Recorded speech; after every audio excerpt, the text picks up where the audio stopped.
नमस्कार मेरे दृश्य टीचिंग अकेडमी के सदस्यों।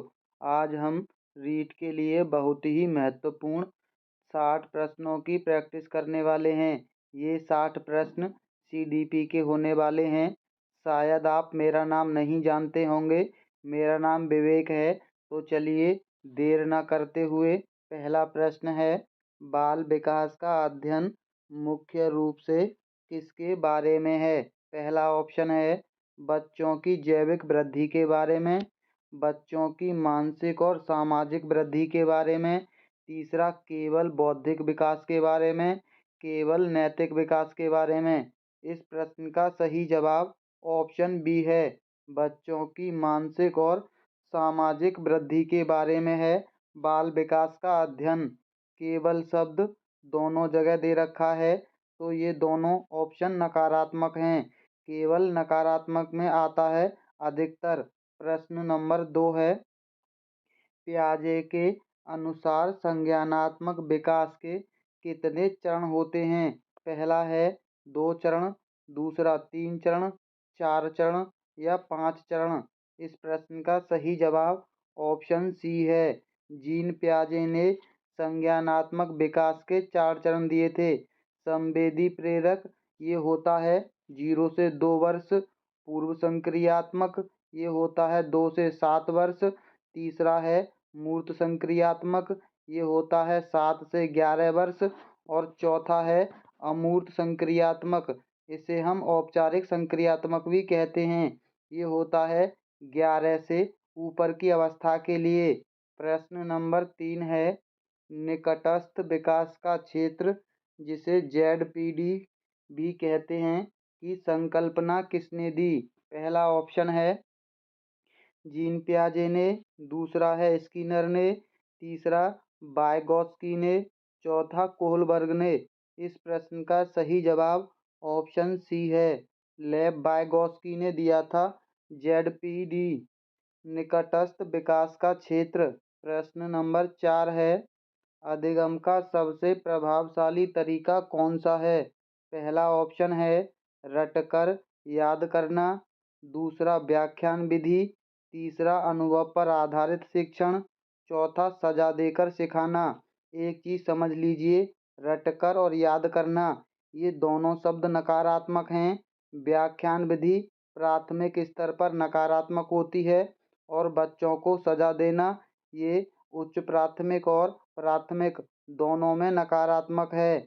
इस प्रश्न का सही जवाब ऑप्शन सी है, अनुभव पर आधारित सबसे ज़्यादा सकारात्मक माना जाता है अधिगम के लिए।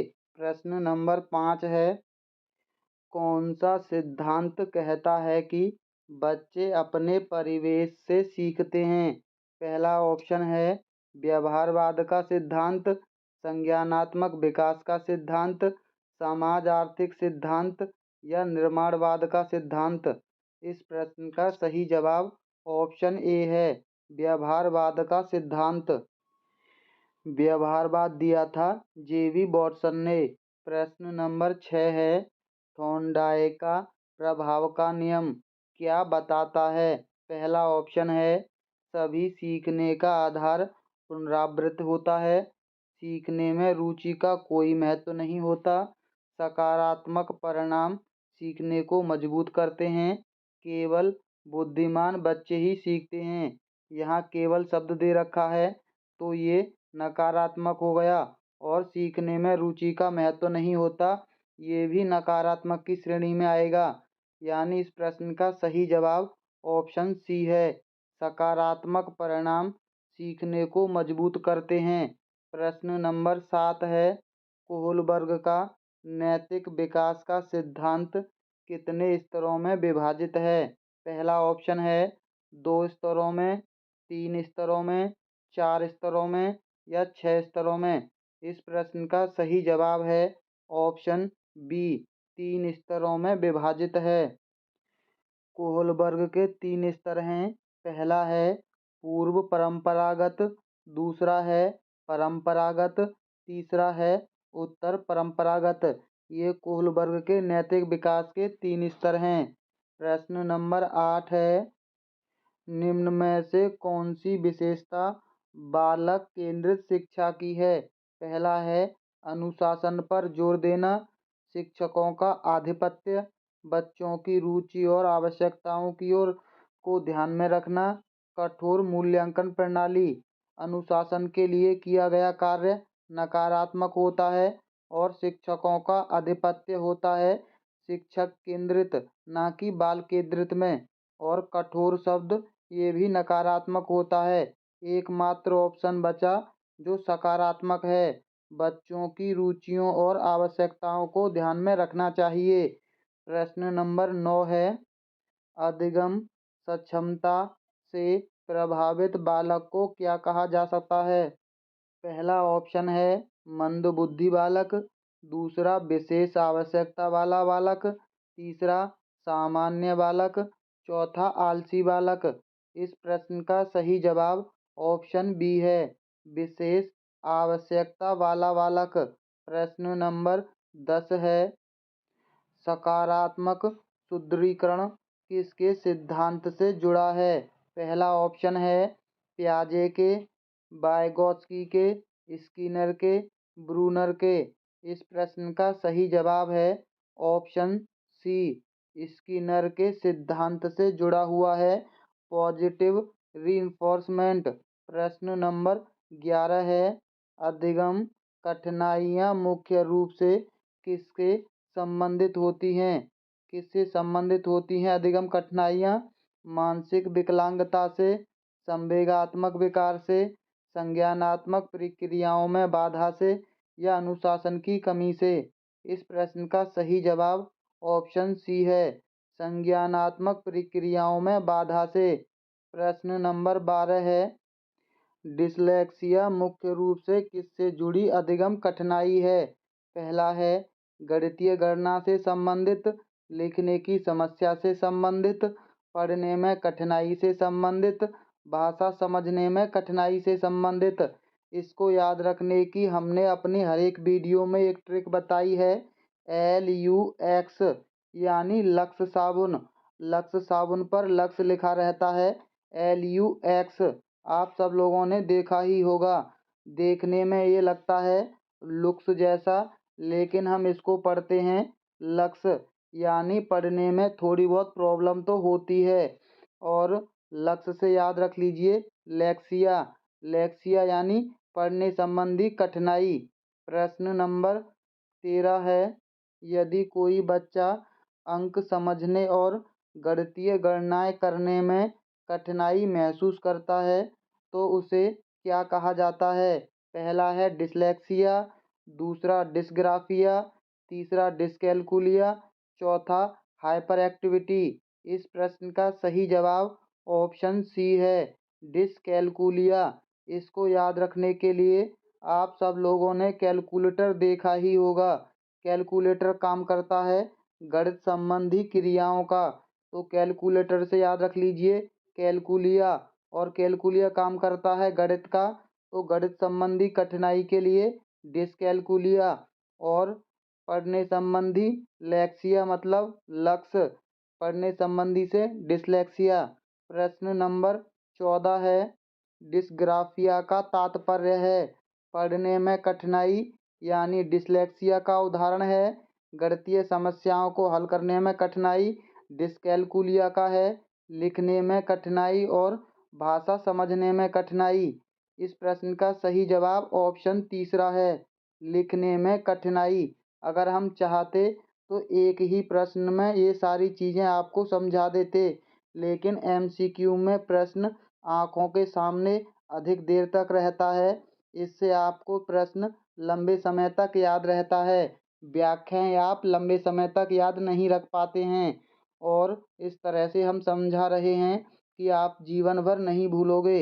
आप लोगों ने ग्राफ तो देखा ही होगा, ग्राफ के अंदर बहुत सारी लाइनें होती हैं और बहुत सारी लाइनों किसके अंदर आती हैं? ग्राफ के अंदर।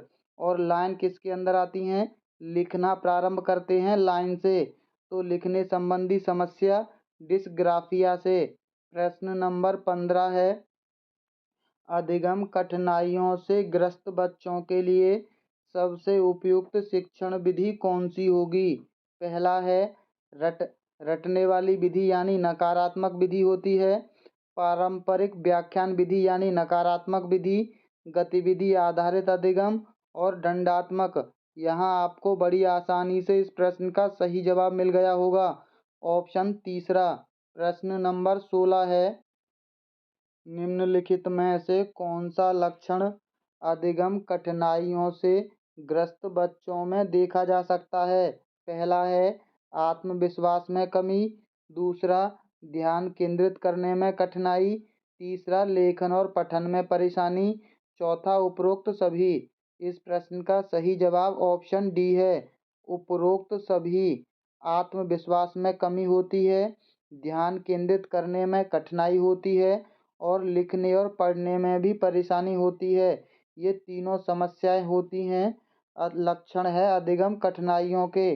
प्रश्न नंबर 17 है, अधिगम कठिनाइयों से ग्रस्त बच्चों की सहायता के लिए शिक्षक को क्या करना चाहिए? पहला ऑप्शन है, उन्हें कक्षा से निकाल देना चाहिए। किसी भी प्रकार के बच्चे को हमें कभी भी कक्षा से नहीं निकालना है, ये नकारात्मक की श्रेणी में आता है। उसकी शिक्षण विधियों को अनुकूलित करना चाहिए, उन्हें अधिक होमवर्क देना चाहिए, उन्हें अनदेखा करना चाहिए। बच्चों को कभी भी अनदेखा भी नहीं करना है, ये भी नकारात्मक की श्रेणी में है। और बच्चों को कभी भी ज़्यादा होमवर्क नहीं देना है। इस प्रश्न का सही जवाब ऑप्शन बी है, उनकी शिक्षण विधियों को अनुकूलित करना चाहिए। प्रश्न नंबर 18 है, निम्नलिखित में से कौन सा एक विकार ध्यान संबंधी समस्याओं से जुड़ा है? हमने ये प्रश्न लगातार इसलिए लिए हैं ताकि आप इन प्रश्नों को अच्छे से समझ जाएं, फिर आप कभी भी जीवन में ना भूलें।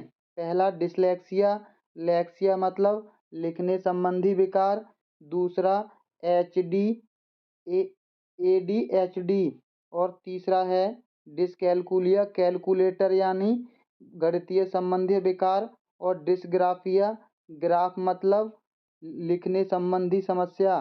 तो एक ऑप्शन बचा, ऑप्शन बी ADHD, ये होता है बेकार ध्यान संबंधी समस्याओं से जुड़ा।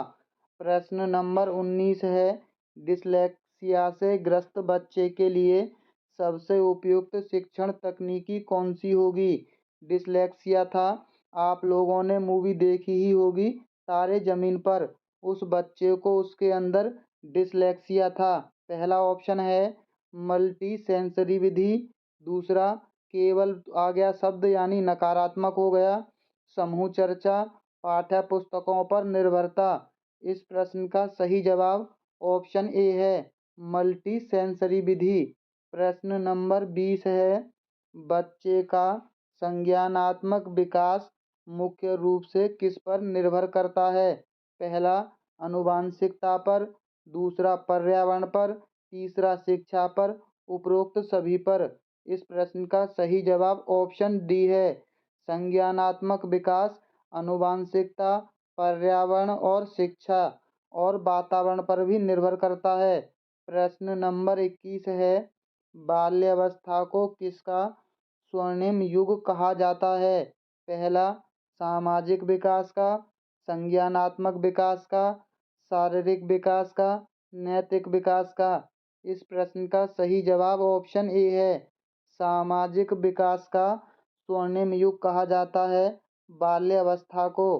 प्रश्न नंबर 22 है, विकास की कौन सी विशेषता सही नहीं है? नकारात्मक प्रश्न पूछा है। विकास एक सतत प्रक्रिया है।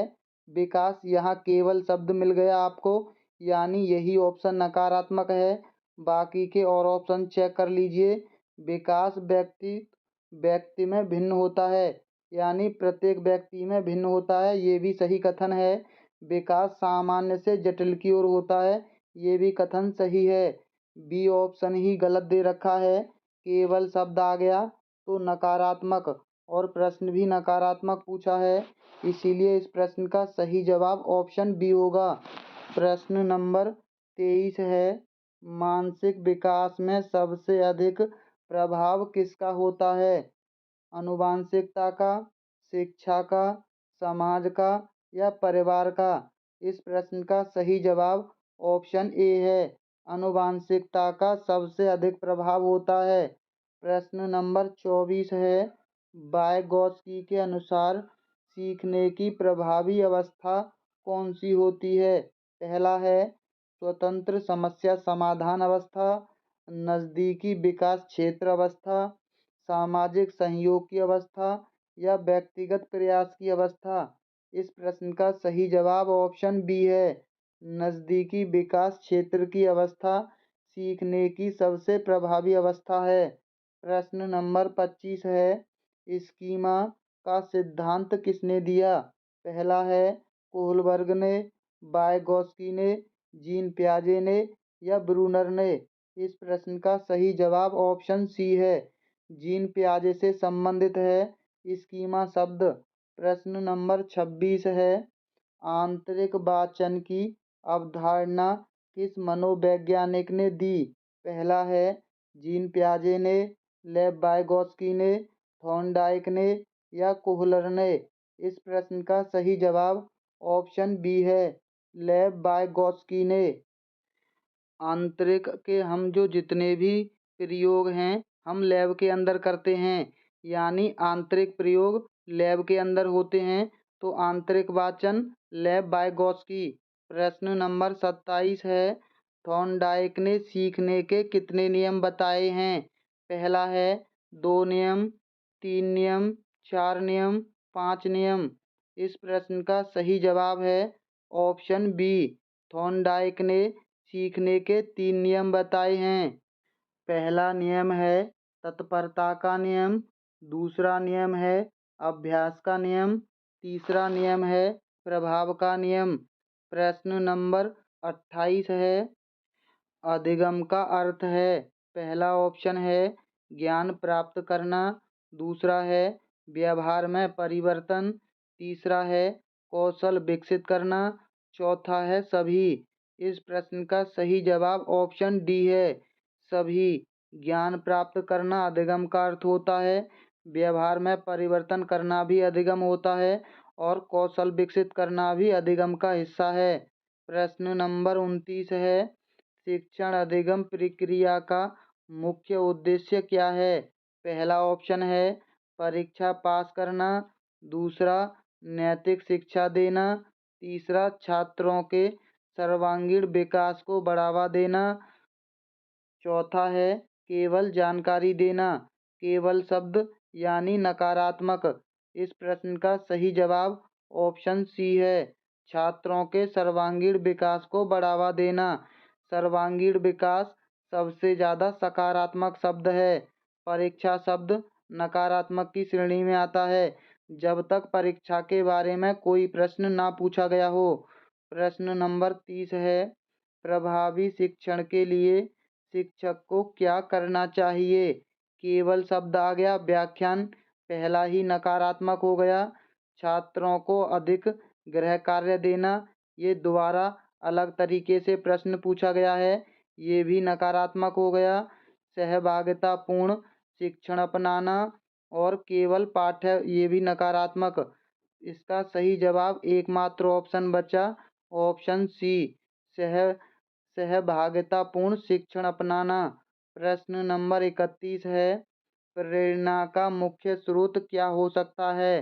पहला ऑप्शन है पुरस्कार और सजा, दूसरा है आंतरिक अभिप्रेरणा, तीसरा है शिक्षक की प्रशंसा, चौथा उपरोक्त सभी। इस प्रश्न का सही जवाब ऑप्शन डी है, उपरोक्त सभी। प्रेरणा का मुख्य स्रोत होता है पुरस्कार और सजा, आंतरिक अभिप्रेरणा और शिक्षक की प्रशंसा। ये सारी चीज़ें प्रेरणा का मुख्य स्रोत हैं। प्रश्न नंबर 32 है। अधिगम के व्यवहारवादी सिद्धांत का प्रतिपादन किसने किया? पहला है स्किनर ने, दूसरा ब्रूनर ने, तीसरा जीन पियाजे ने, चौथा लेव वाइगोत्स्की ने।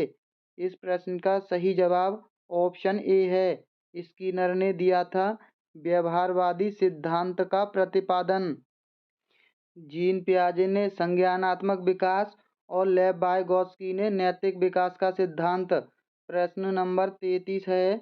अधिगम में पूर्व ज्ञान का क्या महत्व है?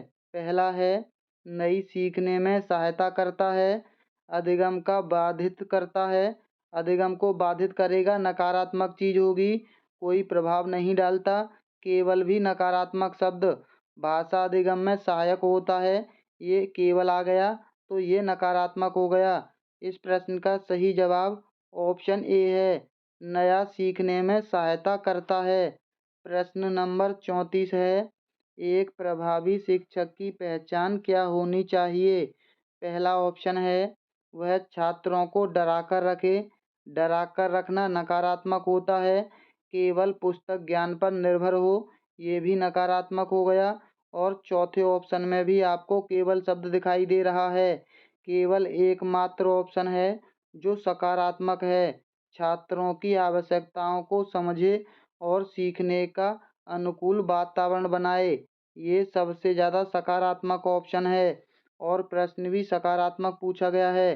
प्रश्न नंबर 35 है, पाठ्यक्रम निर्माण में किन कारकों का ध्यान रखना चाहिए? पहला ऑप्शन है छात्रों की आयु और रुचि का। दूसरा सामाजिक आवश्यकताओं का। राष्ट्रीय और वैश्विक ज़रूरतों का। उपरोक्त सभी का। इस प्रश्न का सही जवाब ऑप्शन डी है, उपरोक्त सभी का ध्यान रखना चाहिए। छात्रों की आयु और उनकी रुचि का, सामाजिक आवश्यकताओं का, राष्ट्रीय और वैश्विक ज़रूरतों का। इस प्रश्न का सही जवाब ऑप्शन डी हो गया। प्रश्न नंबर 36 है, मूल्यांकन का मुख्य उद्देश्य क्या होता है? केवल शब्द यानी नकारात्मक, छात्रों की त्रुटियां निकालना, सीखने में सुधार करना, सजा देना, ये भी नकारात्मक हो गया। इस प्रश्न का सही जवाब ऑप्शन सी है, सीखने में सुधार करना। प्रश्न नंबर 37 है, सतत और व्यापक मूल्यांकन सीसीई का मुख्य उद्देश्य क्या है? पहला ऑप्शन है केवल शब्द आ गया, ये नकारात्मक हो गया और परीक्षा शब्द भी नकारात्मक। छात्रों की सतत प्रगति की समीक्षा करना, छात्रों को कठिन बनाना, ये भी नकारात्मक। चौथे में केवल शब्द दे रखा है, ये भी नकारात्मक। इस प्रश्न का सही जवाब ऑप्शन बी है, छात्रों की सतत प्रगति की समीक्षा करना। ये सतत और व्यापक मूल्यांकन का उद्देश्य होता है। प्रश्न नंबर 38 है, बालक का प्रथम विद्यालय कौन सा होता है? स्कूल, समाज, परिवार, खेल का मैदान। इस प्रश्न का सही जवाब ऑप्शन सी है, परिवार प्रत्येक बालक का प्रथम विद्यालय होता है। प्रश्न नंबर 39 है, नाटक एवं भूमिका निर्वाह विधि किस शिक्षण दृष्टिकोण से संबंधित है? पहला है अनुकरणीय शिक्षण, क्रियात्मक शिक्षण, गणितीय शिक्षण या व्याख्यान विधि। इस प्रश्न का सही जवाब ऑप्शन बी है, क्रियात्मक शिक्षण। प्रश्न नंबर 40 है, अधिगम को रोचक बनाने के लिए शिक्षक को क्या करना चाहिए? पहला ऑप्शन है विविध शिक्षण विधियों का उपयोग करना चाहिए, केवल पुस्तकों पर निर्भर, कठोर अनुशासन, केवल व्याख्यान। यहाँ भी 3 ऑप्शन नकारात्मक हैं, मात्र एक ऑप्शन बचा, ऑप्शन ए, विविध शिक्षण विधियों का उपयोग करना चाहिए। प्रश्न नंबर 41 है, समावेशी शिक्षा का क्या तात्पर्य है? केवल मेधावी छात्रों को पढ़ाना, नकारात्मक हो गया केवल शब्द से। दिव्यांग छात्रों को अलग से पढ़ाना, सभी छात्रों को समान अवसर देना, कमजोर छात्रों को अलग कक्षा में रखना। इस प्रश्न का सही जवाब ऑप्शन सी है, सभी छात्रों को समान अवसर देने चाहिए, ये समावेशी शिक्षा कहता है। प्रश्न नंबर 42 है, बुद्धिमत्ता बहुआयामी होती है, यह कथन किसका है? पहला ऑप्शन है जीन पियाजे का, दूसरा गार्डनर का, तीसरा स्किनर का, चौथा ब्रूनर का। इस प्रश्न का सही जवाब ऑप्शन बी है, गार्डनर का कथन है, बुद्धिमत्ता बहुआयामी होती है। प्रश्न नंबर 43 है, किस शिक्षण विधि में बच्चों को प्रयोग करने का अवसर मिलता है? व्याख्यान विधि नकारात्मक होती है, अनुकरण विधि में प्रयोगात्मक विधि में, प्रश्नोत्तर विधि में।